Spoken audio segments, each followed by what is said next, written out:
بسم اللہ الرحمن الرحیم۔ السلام علیکم دوستو۔ ناول تہمت تمہارے عشق کی case number 21، writer Hadia Mughal. شیعہ کا چیک اپ کروا کر وہ گاؤں روانہ ہوا تھا۔ گارڈز کی 2 گاڑیاں اس کے ساتھ تھیں اور ان سب آفیسر کو بھی وہ بھیج چکا تھا۔ ڈاکٹر کی باتیں اب بھی دماغ میں گونج کر اسے تیش دلا رہی تھیں۔ شایان ساگر سے وہ حساب جلد ہی لینے کا سوچ چکا تھا۔ گاڑی حویلی کے پورچ میں رکی تو سامنے ہی صدیقہ بیگم موجود تھیں۔ سفیر کو راستے میں ہی اطلاع کر چکا تھا، جس پر اس کا تشکر اب بھی یاد تھا۔ وہ سیدھا اسے اس کے کمرے میں لائے۔ میری بیٹی، اللہ تیرا شکر ہے، ذہن یہ ہوش میں کیوں نہیں آ رہی؟ شیعہ کو سینے سے لگاتی صدیقہ بیگم شدت گریہ سے رو دی۔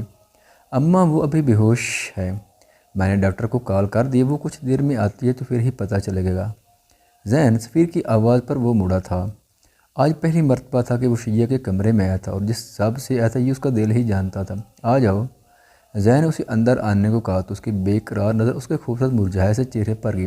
ایک پل کے لیے تو اسے بے حس و حرکت پڑے دیکھ کر لب بھینج کر رہ گیا۔ آنکھوں کے گوشے سرخ ہونے لگے تھے، پر اس کا واپس آنا دل میں جیسے ٹھنڈک اور سکون پھیلا گیا۔ وہ بنا کسی کا خیال کیے نظروں کی پیاس بجھاتا باقی کی کسک مٹا رہا تھا۔ دل تو بے چین تھا، کاش کہ وہ اختیار رکھتا تو اس وقت وہ اس کی باہوں میں ہوتی اور وہ اپنی بکھری الجھی حالت سے اسے بتاتا، لیکن وہ حدود جانتا تھا۔ ٹھیک ہے، وہ ذہن نے اس کے کندھے پر ہاتھ رکھ کے کہا، لیکن وہ سر اس بات میں بھی نہ ہلا پایا۔ ہوش کر، تو مجھے بھی گھر سے نکلوائے گا؟ بہن ہے وہ میری، ذہن نے تنبیہ کی۔ تو میری منگیتر ہے، مکوہ بننے میں 3 بول ضروری ہیں، پھر تو کوئی نہیں روک پائے گا، سفیر سنجیدگی سے بولا، جبکہ صدیقہ بیگم بامشکل اسے وہاں برداشت کر رہی تھی۔ کمینہ ہے 1 نمبر کا، ذہن نے دانت بھی سے ایک مکہ کندھے پر مرا تو سفیر منہ بگاڑ کر رہ گیا۔ کب تک ہوش آئے گا اسے؟ سفیر نے اسے دوبارہ دیکھا، کسی بھی طرح وہ اسے ٹھیک دیکھنا چاہتا تھا۔ بہرحال میرے ساتھ، وہ اس کے کندھے پر ہاتھ رکھ کے باہر نکلا اور نیچے مردانے میں بڑھ گیا۔ وہ بھی تیزی سے نیچے آیا۔ سب خیر ہے؟ کہیں شایان نے؟ سفیر کی بے قراری عروج پر تھی۔ اگر میں کہوں کہ شیعہ چال نہیں پائے گی تو؟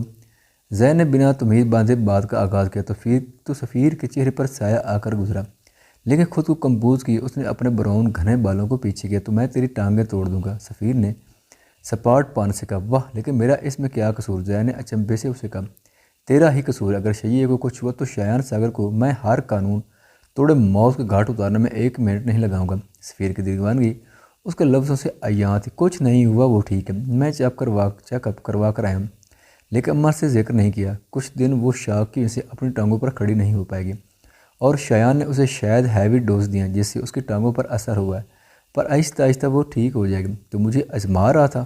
سفیر نے ذہن کو دیکھا جس نے نفی میں سر لیا۔ تجھے میں بہت آزما چکا ہوں، میں جانتا تھا شایان ساگر اپنی درندگی سے باز نہیں آئے گا، اب اسے قابو کرنا ضروری ہو گیا ذہن، ورنہ وہ تباہی مچانے پر آئے تو ہم کچھ نہیں کر پائیں گے۔ سفیر کا بس نہیں چل رہا تھا کہ وہ شایان ساگر کو ایک پل میں موت کے گھاٹ اتار دیتا جس نے شیعہ کو تکلیف پہنچائی تھی۔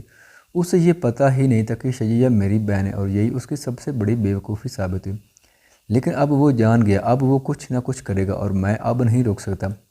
تو کچھ نہیں کرے گا؟ ایک بار میری مسٹر سہگل سے ملاقات ضروری ہے، اسے چاروں طرف سے کمزور کرنا ضروری ہے، اور یہ کام مسٹر سہگل کے علاوہ کوئی نہیں کر سکتا۔ وہ بہت کے معاملات ہیں، میں چاہتا ہوں تو میرا اور شیعہ کا نکاح کروا دیں، میں مزید رسک نہیں لے سکتا۔ سفیر نے گویا ضدی انداز اپنایا۔ اسے ٹھیک ہونے دے، پھر بات کرتا ہوں، میں بھی چاہتا ہوں کہ شیعہ کی شادی ہو جائے۔ ذہن نے اسے تسلی دی، جو بھی کرنا جلدی کر، میں مزید انتظار نہیں کر سکتا۔ وہ مزید وہاں نہیں رکا تھا، ورنہ دل کے ہاتھوں مجبور ہو کر وہ دوبارہ اس کے کمرے میں چلا جاتا اور ایک بار پھر وہ دشمن جہاں اس پر الزام عائد کر کے اس سے متنفر ہو جاتی، جو وہ قطعی برداشت نہیں کر سکتا تھا۔ سیاہ تار کول کی سڑک پر گاڑی بھگاتا وہ آج اپنے خساروں کو سوچ رہا تھا۔ پہلے کمال ملک اور پھر تعبیر نے اسے بری طرح توڑ دیا تھا۔ گاڑی سے ٹیک لگائے وہ مخدوش حالت میں سگریٹ کے قہر کش لگائے آسمان کو دیکھنے لگا، اس وقت جیسے وہ کوئی سہارا چاہتا تھا۔ موبائل کی سکرین کئی بار بجھتی جلتی رہی، لیکن اس نے توجہ نہیں دی۔ جانتا تھا کہ نوفل اس کا مزید دل خراب کرنے کے لیے فون کر رہا ہوگا۔ وہ اس وقت ہر ایک سے بیزاری محسوس کر رہا تھا، ہر رشتہ کھوکھلا سا لگ رہا تھا، سر درد سے پھٹنے لگا تھا۔ موبائل پاور آف کی وہ گھر کی طرف روانہ ہوا۔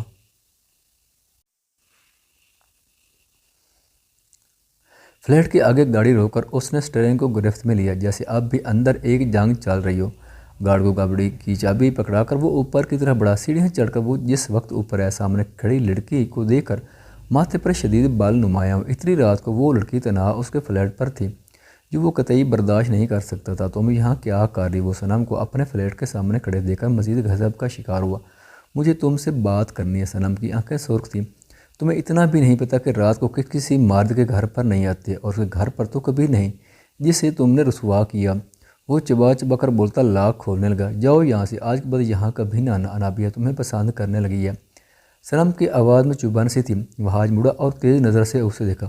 اس سے دور ہو، وہ اچھی لڑکی ہے، اسے اپنی سنگت میں مت بگاڑو۔ واہ، وہ اچھی لڑکی ہوگی، اور جو کئی سالوں سے تمہاری محبت میں تڑپتی اپنی جان سے، وہ ایک گھٹیا لڑکی تھی۔ صنم کی آواز میں ایک کاٹ تھی۔ جا کر اپنے بھائی سے سچائی پوچھو، کیا سچ تھا، کیا جھوٹ؟ اپنے گھر پر گندی نظر رکھنے کی میری عادت نہیں، تمہارے بھائی کی عادت تھی، اور وہ عادت شاید آج بھی نہیں بدلی۔ ایک پل کے تو صنم بھی تھمی تھی۔ وہاج کی عادت ہمیشہ منفرد رہی تھی۔ جاؤ یہاں سے اور کوشش کرنا اکیلی مت رہو۔ تم کل بھی میری بہنوں جیسے تھی، اور آج بھی تمہیں بہن سے بڑھ کر کچھ نہیں سمجھتا، لیکن میں کل بھی تمہیں قاتل سمجھتی تھی، اور آج بھی سمجھتی ہوں۔ یہ تمہارا کنسرن ہے، تم کیا سمجھتی ہو کیا نہیں۔ اب دفع ہو جاؤ یہاں سے۔ وہاج نے اب حساب برابر کیا تھا۔ جانتے وہ انابیہ کس قدر تم پر مرتی ہے، بالکل اس کی طرح جس طرح میری بہن مرتی تھی۔ کہہ رہی تھی کہ تمہیں ہر حد پار کر کے حاصل کرے گی۔ صنم نے متمسخر اڑایا۔ میں وہاج سلطان ملک ہوں، شاید تم مجھے بھول گئی کہ میں اپنے ماں کی باپ کی پسند کو ٹھکرا چکا ہوں۔ تمہاری گھٹیا سازش کا باوجود تمہیں نہیں اپنایا، تو پھر اسے کیسے اپناؤں گا؟ صنم کی انا کو جیسے تسکین پہنچی تھی جبکہ اسے انابیہ نامی لڑکی سے اسے بیزاری سی محسوس ہوئی تھی، جو عام لڑکیوں جیسے ہی نکلی تھی۔ وہ تمہارے معاملے میں کافی جنونی ہو چکی، کچھ بھی کر گزرے گی، جو بھی کر گزرے مجھے پرواہ نہیں۔ وہاج سلطان کوئی عام شے نہیں کہ کوئی ضد کرے اور اسے مل جائے۔ اس کا لہجہ اٹل اور مضبوط تھا۔ جاؤ یہاں سے، ورنہ میں تمہیں یہاں سے دھکا دے دوں گا۔ وہ گھر رہا تھا جبکہ صنم کا چہرہ سفید ہوا۔ اس آدمی سے کوئی بعید بھی نہیں تھی۔ اسی وقت موبائل پر بیپ ہوئی تھی۔ انابیہ کا میسج ہے، دیکھنا چاہو گے؟ اس نے اسکرین سامنے کی، جبکہ وہاج کو ایک پل کی اس لڑکی کی فکر ہوئی تھی جو صنم جیسی لڑکی کی باتوں میں آ کر اپنا نقصان کروانا چاہ رہی تھی۔ وہاج نے موبائل پکڑ سیڑھیوں سے نیچے پھینکا۔ صنم کا منہ حیرت سے کھلا تھا۔ اسے امید بھی نہیں تھی کہ وہ ایسی حرکت کرے گا۔ یہ کیا حرکت تھی؟ میرا موبائل کیوں پھینکا؟ وہ ریلنگ پر جھکی تھی جہاں گول سیڑھیوں سے نظر آتے لوگوں کو دیکھ کر اس کا رنگ فاق ہو۔ اسے امید نہیں تھی کہ وہ لوگ اتنی جلدی پہنچ جائیں گے۔ اس نے وہاج کو مڑ کر دیکھا جو اندر جا چکا تھا اور دروازہ بند کر رہا تھا۔ صنم تیزی سے اندر داخل ہوئی۔ وہاج ایک پل کے لیے حیران ہوئی۔ صنم دفع ہو جاؤ یہاں سے، وہ دھاڑا تھا، لیکن وہ دروازے سے ٹیک لگا کر کھڑی ہوئی۔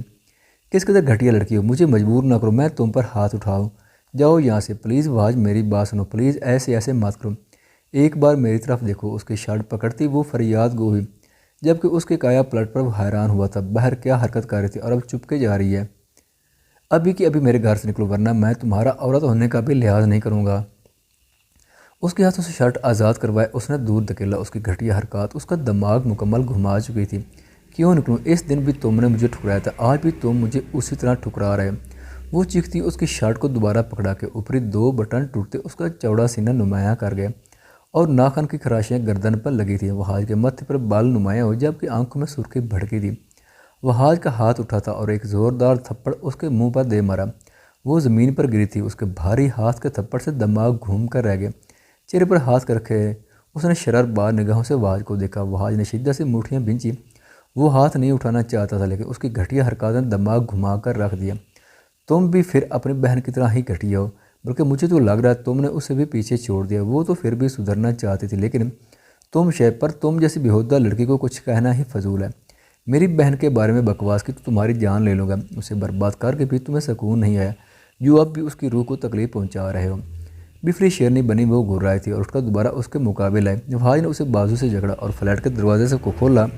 چھوڑو مجھے کمینے انسان، میں تمہارا خون پی جاؤں گی۔ وہ چیختی چلاتی وہاج کی گرفت میں پھڑ رہی تھی، بنا اس کی کسی بات کا اثر لیے اسے باہر دھکیلا تھا، لیکن سامنے نظر پڑتی اس کے چہرے پر سختی نمایاں اور آنکھوں کی سرخی میں اضافہ ہوا تھا۔ سامنے کمال ملک سلمان موجود تھے۔ تایا ابا؟ سلمان نے بھیگی آنکھوں اور سرخ ہوتے گال پر ہاتھ رکھ کے انہیں دیکھا، جن کے چہرے پر غضب ناکی پھیلی تھی۔ تایا ابا؟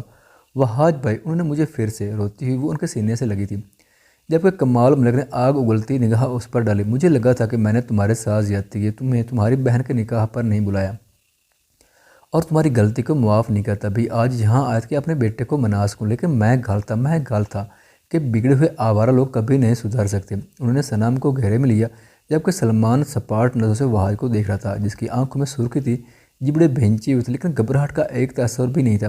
مجھے آپ کی کسی بھی ہمدردی کی پرواہ نہیں ہے، نہ ہی میں کوئی صفائی دوں گا۔ یہ لڑکی کل بھی مکار تھی، آج بھی اس نے وہی گھٹیا حرکت کی ہے، اسے بھی اپنے ساتھ لے کر جائیں، ورنہ وہ اندر بڑھنے لگا۔ رکو وہاج، کمال ملک دھاڑے تھے۔ میں نہیں رکوں گا، وہ ہٹ درمی سے گویا ہوا۔ تمہیں میری بات سننی ہوگی، آپ آج بھی اپنے الفاظ ضائع کریں گے۔ اس لڑکی میں مجھے نہ کل دلچسپی تھی نہ آج دلچسپی ہے، اور آج بھی اپنے الفاظ ضائع کریں گے کہ میں اسے نکاح کر لوں، اسے اپنا لوں۔ وہ لاپرواہی سے بولے۔ صنم پر قہر آلود نگاہ ڈالنا نہیں بولا تھا۔ نکاح کا سن کر صنم کا رنگ بھی اڑ گیا تھا۔ بھائی تم اس حد تک ہٹ دھرم کیوں ہو؟ کیا گناہ ثواب کا فرق بھول چکے ہو؟ اپنی حدود بھول چکے ہو؟ کیسی حدود؟ کون سی حدود؟ جس کے دل میں چور ہو وہ ایسے اکڑ کر کھڑا نہیں ہوتا، اس کی آنکھوں میں شرمندگی ہوتی ہے، لیکن میری آنکھوں میں نہ شرمندگی ہے اور نہ ہی کوئی پچھتاوا۔ اس لڑکی سے پوچھے کہ یہ میرے فلیٹ پر خود آئی تھی یا میں نے بلایا تھا؟ تایا ابا، وہ روتی ہوئی آواز کو مزید تیش دل آ گئی۔ اس کے آنسو جھوٹ نہیں ہو سکتے، تمہیں آج اسے ہر حال میں اپنانا ہوگا۔ میں نے ابھی تھوڑی دیر پہلے ہی کہا کہ آپ اپنے الفاظ ضائع کریں گے، آج کیوں اتنی ضد دکھا رہے ہو؟ اپنا گناہ مان لو، اسے اپنا لو۔ وہ دوسری مرتبہ تم اسے رسوا کرنے والے تھے۔ کیا آپ چاہتے ہیں کہ میں ایک پولیس افسر ہونے کرتے آپ سب کو اندر کر دوں، جو بلا وجہ مجھ پر الزام لگا کر ایک بد کردار لڑکی سے نکاح کا دباؤ ڈال رہے ہیں؟ وہ دونوں بمیں سکیڑے ازلی انداز میں بولا۔ وہاج وہ صدمے سے بولے، پر وہ بنا تاثرات کے کھڑا رہا۔ اتنے بد لحاظ ہو گئے کہ اپنے باپ کو اندر کرواؤ گے؟ کمال ملک کو صدمہ ہی ہوا تھا۔ بد کردار نافرمان تو پہلے ہوں، اب بد لحاظ ہونے میں کیا مذاق ہے؟ اسے لے جائیں ورنہ میں اسے یہیں سے دھکا دے دوں گا۔ وہاج کا بس نہیں چل رہا تھا کہ وہ صنم کی جان لے لیتا۔ ٹھیک ہے پھر تیار ہے، کل کورٹ میں ملاقات ہوگی۔ اگر تم بے غیرت بن کر باپ کو اندر کر سکتے ہو، میں بھی تم پر ایک لڑکی سے زیادتی کی کوشش کرنے کے جرم پر کیس کر سکتا ہوں۔ وہ شفاقیہ سے بولے۔ تایا ابا نہیں، صنم کا رنگ پھیکا پڑا تھا۔ تم پریشان مت ہو، اس آدمی نے بہت حد درمی دکھا دی اور میں اپنی بچی کو کچھ نہیں ہونے دوں گا۔ اسے تم سے نکاح کرنا ہی ہوگا۔ کمال ملک نے صنم کے سر پر ہاتھ رکھا۔ رکیں، یہ کارڈ رکھ لے، یہاں آپ کا کیس ہر کوئی ہاتھوں ہاتھ لے گا، پھر جو بھی گھٹیا الزام لگانا ہو شوق سے لگا لینا۔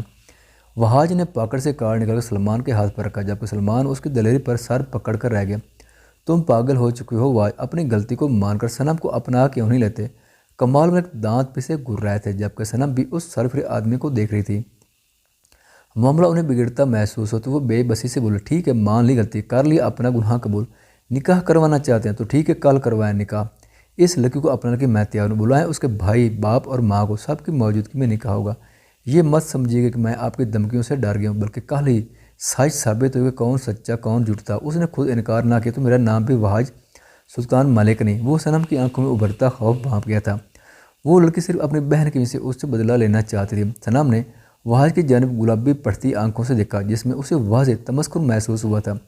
وہ سر جھٹکتا اندر جا کر دروازہ ان کے منہ پر بند کرتا۔ وہ انہیں جتا چکا تھا کہ وہ یہاں سے چلے جائیں۔ اپنی بازی الٹی پڑتی دیکھ کر وہ لب کاٹ کر رہ گئی تھی۔ وہ خوش تھی ذہن کے آنے کی خبر میں، وہ خود کو نکھارتی اب اس کے انتظار میں ریلنگ کے قریب آ چکی تھی۔ وہ آنے ہی والا تھا جبکہ اس کے لبوں کے گوشے کھلے کھلے سے تھے، لیکن پھر منظر بدلنے لگا اور سامنے کا منظر اس کی آنکھوں کی جنبش کو روک گیا تھا۔ اس کی مسکراہٹ تھمی، جبکہ آنکھوں میں بے یقینی ابھری۔ کل تک محبت کے دعوے کرنے والا، دیوانوں کی طرح زری زری کرنے والا، آج اسی کے سامنے کسی اور کا ہاتھ تھامے کھڑا تھا۔ زین کی نظر اس پر گئی، لیکن اس نے سندری کا ہاتھ نہیں چھوڑا اور اسے دیکھ کر نظریں چرا گیا۔ زین، وہ دلکراش انداز میں اس کا نام لیے چیخی تھی، جبکہ گلابی عرض پر آنسو بہہ نکلے۔ سندری کی نظر سامنے گئی تو وہ بھی زری کو دیکھتے حیران ہوئی۔ اس نے کلائی آزاد کروانا چاہی، لیکن زین نے گرفت مزید سخت کی۔ چینی فرش پر پاؤں جماتی وہ اپنی فراق سنبھالے سیڑھیاں اترتے، اب بھی انہیں ہی دیکھ رہی تھی۔ پاؤں میں جوتا نہیں تھا۔ وہ ان دونوں کی طرف آئی تھی اور بے قراری سے زین کا ہاتھ آزاد کروانے پر کوشاں ہے۔ زین، اس کا ہاتھ چھوڑیں اس کا ہاتھ، آپ نے اس کا ہاتھ کیوں پکڑا ہے؟ وہ ہذیانی انداز میں ہاتھ چھڑوانے کے در پہ تھی۔ ظرف رک جاؤ۔ زین نے اسے سنجیدگی سے روکنا چاہا۔ نہیں، آپ اس کا ہاتھ چھوڑیں زین، اس کا ہاتھ چھوڑ کر مجھ سے بات کریں۔ زین کے شرٹ جکڑے وہ بھیگی آواز میں بولے۔ ظرف چھوڑو، وہ کرختگی سے بولا۔ نہیں، میں نہیں چھوڑوں گی، آپ اس کا ہاتھ چھوڑیں، آپ میرے ہیں، صرف میرے، آپ کو اسے دیکھنے کی بھی اجازت نہیں ہے۔ تو آپ نے اس کا ہاتھ کیوں پکڑا ہے؟ وہ دیوانی بنی ہاتھ آزاد کروانے کی تگدو میں پاگل ہوئی، جبکہ اس کے ماتھے پر بال نمود نمایاں ہوئے۔ ذہن اس کی کلائی پکڑ اسے دور جھٹکا۔ خبردار، جو تم آگے بڑھی اپنی اوقات میں رہو۔ وہ دھڑا تھا، جبکہ اس کی آنکھیں ساکت ہوئی۔ یہ ذہن کا لب و لہجہ تو ہرگز نہیں تھا، پھر وہ کیسے اس سے بات کر سکتا تھا؟ یہ میری ہونے والی بیوی ہے، ذہن نہیں۔ وہ تڑپی تھی، لیکن وہ ستمگر لہب پینچے قہر آلود نگاہ سے اسے دیکھ رہا تھا۔ نہیں، ایسا نہیں ہو سکتا۔ وہ کھڑے ہوئے پیچھے ہونے لگی۔ ذہن اسے خود سے دور ہوتے دیکھتا رہا، لیکن سندری کا ہاتھ نہیں چھڑا۔ وہ بوجھل پلکوں سے یہ منظر دیکھتی حواس کھونے لگی اور پھر زمین پر گرتی آنکھیں موند گئی۔ وہ اس کے بے جان وجود پر سے سندری کے ہاتھ تھامے گزر گیا تھا۔ زین آپ ایسا نہیں کر سکتے، زین آپ سندری کو نہیں، آپ ایسا نہیں کر سکتے۔ وہ بھیانک خواب دیکھتے ڈر کر اٹھی تھی، جبکہ ہاتھ سامنے کیے وہ آپ بھی جیسے اس کا ہاتھ چھڑوا لینا چاہتی تھی لیکن نہیں چھڑوا پائی تھی۔ خواب ٹوٹ گیا، وہ حواسوں میں لوٹنے لگی، سانس بری طرح پھولی ہوئی تھی۔ زین آنکھیں کھول کر اس خالی ویران کمرے کو دیکھا، سسکی کی طرح اس کا نام لیے وہ لب کاٹ کر رہ گئی، پاؤں میں ٹیسیں اٹھنے لگیں جبکہ آنکھوں سے آنسو بہنے لگے تھے۔ آپ بھی نہیں آئے آپ، وہ بڑبڑائی تھی۔ انتظار ہی رہا تھا۔ وہ تھک کر دوبارہ تکیے پر سر گرائے، سستی آنسو بہانے لگے اور رونا چاہتی ہو بھاری گمبھیر آواز کانوں سے ٹکرائی۔ اس کی بہتی آنکھیں ساکت ہوئیں جب کوئی حلق خشک ہوا تھا۔ چند پل وہ حرکت بھی نہیں کر پائی تھی، وہ چند پل ایسے ہی رہی۔ جب آواز دوبارہ نہیں آئی تو وہ بے قرار ہوئی، ہمت نہیں تھی کہ وہ کمرے میں نظر ڈالتی جیسے خواب ٹوٹ جائے گا۔ اس نے سانس کھینچی تو کمرے میں اس شخص کی خوشبو محسوس ہوئی اور دل شدت سے دھڑک گیا۔ وہ آ گیا تھا، وہ ظرف شاہ کو نہیں بھولا تھا، دل خوش گمان ہونے لگا تھا۔ وہ کوچ پر سے شان سے تراس دونوں ہاتھوں کو جکڑے چہرے پر سر تاثرات سجائے اس کے دونوں پاؤں کو ہی نگاہ میں رکھے ہوئے تھا۔ جب وہ پاؤں دیکھتا اسے دل تکلیف محسوس کیے شدت سے دھڑکنے لگتا۔ آپ مجھے ستا رہے ہیں نا، وہ بھیگتی آواز میں بولی اور وہی ذہن کا ضبط ٹوٹ گیا۔ تیزی اس کی جانب آئی، اس نے سخت نظر سے اسے دیکھا اور پھر دونوں بازوؤں سے جکڑ کر اسے اپنے مقابل کیا۔ اتنی بے اعتباری وہ شکوہ کے بنا رہ نہیں پایا۔ زرفشاں نے خوف سے آنکھیں بند کی جیسے ایک بار پھر اس کے خواب کی مانند گم ہو جانے کا ڈر ہو۔ آنکھیں کھولو، وہ دبا دبا گھور رہا ہے۔ اس وقت وہ اس لڑکی کو مکمل دیکھنا چاہتا تھا۔ میں آنکھیں کھولوں گی تو آپ چلے جائیں گے اس کے پاس اور میں پھر اکیلی تنہا سسک کر مر جاؤں گی۔ وہ بند آنکھوں سے سیکھتی اسے بری طرح تڑپا گئی تھی۔ اس کے لفظوں پر وہ اس مزید طے ہے۔ جب وہی فاصلے پر دراز ہوئے اس کا چہرہ ہاتھ میں تھام گیا، گرفت شدت لیے ہوئی تھی۔ آنکھیں کھولو زرفشاں، اس نے حکم دیا تھا اور وہ دیوانی کیسے حکم ٹال دیتی۔ اس نے آنکھیں کھول کر اس ستم گر کو دیکھا جس کے خوبرو چہرے پر کرب پھیلا تھا، داڑھی بڑی ہوئی تھی، چہرے پر تھکان تھی لیکن وہ پھر بھی حد درجہ ہینڈسم لگ رہا تھا۔ دونوں ایک دوسرے کو دیکھتے نگاہ کی تشنگی مٹاتے تھام سے گئے تھے۔ تمہیں مجھ پر رحم نہیں ہے، وہ رنجیدگی سے بولا تھا جبکہ زری کو اب غصہ ہے، وہ جو اسے رحم کا کہہ رہا تھا، حالانکہ قہر تو ڈھا رہا تھا۔ آپ ظالم بنے تھے، آپ نے ستایا مجھے، میں تو اب بھی سراپا انتظار تھی، آپ نے ہی رحم نہیں کیا۔ وہ نظر چکا لب کاٹتی بولی، دل شدت سے اس کے سینے میں چھپ کر رونے کو چاہ رہا تھا لیکن وہ اب کم از کم خود اپنے ہاتھوں خوار نہیں ہونا چاہتی تھی۔ زین نے جیسے اس کی سوچ پڑھ لی، اسے شدت سے خود سے لگایا اور گرفت کمر پر سخت کیے، اپنی سرخ آنکھوں کو بھی بند کیا گویا ان میں چھپی تکلیف سے چھپا لی ہو، اور وہ محبوب تر پناہ میں پھوٹ پھوٹ کر روتی چلی گئی۔ زین نے اسے بالکل نہیں روکا، بس نرمی سے اس کی پشت پر اپنا ہاتھ کے بالوں پر لب جما لیے۔ تم نے میرے ساتھ بہت برا کیا، میں چند دن نہیں ہے تو تم اپنی من مرضی پر اتر آئے، خود کو تکلیف پہنچا لے کہ اسی بہانے ہی میں آ جاؤں گا۔ تم ایک بار پکارتی تو صحیح پاگل لڑکی، اس کے لہجے میں تڑپ ہی تڑپ تھی۔ پکارا تھا میں نے، شدت سے بھی پکارا، پر آپ نہیں ہیں، آپ بھول گئے ایک پاگل سی لڑکی تھی جس سے میرا زبردستی نکاح ہوا تھا لیکن وہ آپ کو اچھی نہیں لگتی تھی، اس لیے بھول گئے اور نہ جانے کہاں کس کے ساتھ۔ اس کی نم بھیگی پر شکوہ آواز پر زین نے گرفت سخت کی جیسے اس کے لفظوں پر شدید غصہ آیا۔ مصروف تھا میں، لیکن آج سارے کام چھوڑ کر صرف تمہارے لیے آیا ہوں۔ اس کے کان کے قریب جھکے وہ سرگوشانہ سرد پن سے بولا، تو کیوں آئے رہتے مصروف، آپ بھی کیوں آئے ہو، یہاں سیدھا میری قبر پر فاتحہ پڑھنے آ جاتے۔ وہ شکوہ کنا ہوئی جبکہ زین نے لب بیچ لی، جیسے اپنا غصہ دبایا۔ پھر میں فاتحہ پڑھنے نہیں آتا، افسوس کرنے آتے کہ ایک دیوانی تھی جو اپنے شوہر پر مرتی تھی، وہ مزید طلاق ہوئی نہیں۔ اس نے ایک یک لفظی جواب دے کر جیسے اسے بے چین کیا تھا۔ پھر یہ کہ میں اپنی دوسری بیوی کو ساتھ لاتا جسے میں تمہاری دیوانگی کی داستان سناتا، پھر میں اور وہ تمہاری قبر پر پھول پھیلاتے، فاتحہ پڑھتے اور تمہیں الوداع کہہ کر اپنی زندگی میں مگن ہو جاتے۔ زین ایک بار پھوٹ پھوٹ کر روتی، اس کی شرٹ ہاتھوں میں تھام گئی جیسے وہ سچ میں یہ کر گزرے گا۔ دل جلا رہے میرا، ایسے کون کرتا ہے، تم نے بھی تو کچھ دیر پہلے دل کاٹنے والے الفاظ کہے ہیں، کیا میں حساب بھی نہ برابر کر وہ ظالم بنا تھا، جبکہ وہ پھر آنسو بہانے لگی۔ چپ کر جو ورنہ ایک زور سے لگاؤں گا، پہلے ہی مجھے شدید غصہ آ رہا ہے۔ اس نے واضح دھمکی دی تو وہ پل میں رونا بھول گئی۔ ظالم ہیں آپ، وہ شرٹ کے بٹنوں سے کھیلتی الزام عائد کر گئی، صرف تمہارے معاملے میں رحم دل ہوں۔ اس نے زری کے لفظوں کا جواب تسلی سے دیا، آپ سندری کے پاس تھے نا، اس نے مجھ سے چھین لیا آپ کو، آپ اب مجھے چھوڑنے آیا نا۔ وہ اپنے ہی قیاس آرائیوں میں تھی، کچھ پل پہلے کا خواب حواسوں پر سوار ہو رہا تھا۔ تمہیں کیسے پتا میں اس کے پاس تھا؟ زین نے جیسے اس کا ضبط آزمایا، جبکہ ظرف شاہ کا سانس تھما تھا۔ مطلب آپ وہ سفید پڑتے چہرے سے بول ہی نہ پائی، اور مطلب یہ کہ میں ہر ایک رکاوٹ کو ہٹائے صرف تمہارے لیے یہاں موجود ہوں۔ وہ بنا کسی وضاحت کے ایک جملے میں بات سمیٹ گیا تھا۔ سچ کہہ رہے ہیں، وہ ذہن کو دیکھتی اب بھی جیسے بے قرار تھی۔ اپنی جان کی قسم، اس نے جھک کر پیشانی کو چوما۔ اسے ایک بار معتبر کی وہ زری کا جلتا دل کچھ ٹھنڈا کر گیا، اور بنا کسی لفظی تسلی کے وہ اسے جتا گیا تھا کہ وہ اسی کا ہے۔ وہ کبھی بھی اس کا نہیں ہوگا، لیکن وہ لفظوں سے بھی چاہتی تھی کہ اس کی بے چینی دور کر دے، اور کچھ دیر بعد یہ خواہش بھی پوری ہوگی۔ آنسوں کی لکیر عارض پر بکھری تو اس نے نام آنکھوں پر تشنہ لب رکھے اسے ساکت کیا۔ کبھی مت سوچنا کہ تمہارے علاوہ کسی کو دیکھوں گا، یا کسی کا بنوں گا، یا کسی کے پاس جاؤں گا۔ تمہیں اپنا لیا تو سمجھ لو زین چودھری کے لیے ہر لڑکی حرام ہو گئی۔ زری کا تڑپتا دل ٹھنڈا ہوا۔ میرا دل چاہ رہا ہے تمہیں ایسی سزا دوں کہ دوبارہ تم ایسی حرکت نہ کرو۔ اس نے خم کو انگوٹھے سے سہلایا اور ہلکا سا دباؤ ڈالا، لیکن چھونے کی جسارت نہیں کی۔ جبکہ زری کا دل اس بار حلق میں دھڑکتا محسوس ہونے لگا۔ اب بھی سزا دیں گے؟ وہ لرزتی پلکوں سے بولے، جبکہ وجود کانپ گیا تھا۔ ہاں، اس خم کو بھی آج سزا ملے گی۔ اس نے توجہ مخمور بھیگی آنکھوں کی جانب کی۔ اس خم کو نظر انداز کیا تو ظرف شاہ دھک رہ گی، یعنی اس کی سزا کا انداز بھی دوسرا تھا۔ خم جیسے ناراض ہوا تھا۔ آپ؟ وہ دانت بھینچے بولے، کیا میں؟ ابرو اچکائے اس نے دل بری طرح جلایا۔ وہ خفگی بھری نظر سے اسے دیکھتی دوبارہ سینے میں منہ چھپا گئے، جبکہ ذہن اس کے سمیٹے اب آسودہ سا مسکرایا۔ ان سب لمحوں کے دوران وہ پاؤں کا درد بھولے بیٹھی تھی، جبکہ ذہن کو تو وہی درد بھر رہا تھا، لیکن پہلے دل کے مرہم کا سامان کرنا چاہتا تھا۔ زخم کیسے آئے؟ اس کے لہجے میں شدید سرد مہری تھی۔ وہ میری غلطی نہیں تھی۔ وہ ملازمہ سامنے آ گئی تھی۔ سچ کہہ رہی ہوں، میں نے نہیں۔